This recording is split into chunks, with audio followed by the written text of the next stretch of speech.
ქართული ენის დღისადმი მიძღვნილი ღონისძიება გაიმართა ეროვნულ სასახლეში. სკოლის მოსწავლეებისთვის მხატვრული კალიგრაფიის მასტერკლასი ჩატარდა.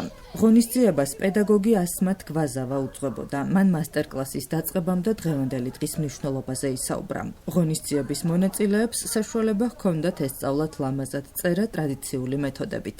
დედაინის დღესთან დაკავშირებით ჩვენ სასახლე მასპინძლობს სტუმრებს, სხვადასხვა სკოლებს, სხვადასხვა ასაკის ბავშვებს, სადაც საშუალება ჩვენს მასტერკლასზე ბავშვებს საშუალება აქვთ გაეცნონ ხელით წერის ტექნოლოგიას, ქაღალდის დაძველების პრინციპებს, როგორ უნდა გამოიყენონ კალმები, სხვადასხვა ფერის ფუნჯები, ფანქრები და როგორ უნდა შექმნან საკუთარი ხელით კალიგრაფიული ნამუშევარი, რომელიც ხელოვნების დონეზე იქნება აყვანილი. დღეს ჩვენ წერთ ჩვენ სახელებს ან ასოებს იმისთვის რომ ვაჩვენოთ დედაენის დღე რამდენად ძვირფასია ჩვენთვის. ფურცლებზე უნდა დავწეროთ ჩვენი სახელი, ან ჩვენი სახელის პირველი ასო, ან შეგვიძლია ჩვენ დედებს დავწეროთ მისალოცები, რომ გამოვაჩვენოთ თუ ჩვენ დედაენის დღე რა მნიშვნელოვანია ჩვენი ერისთვის, ქართველებისთვის.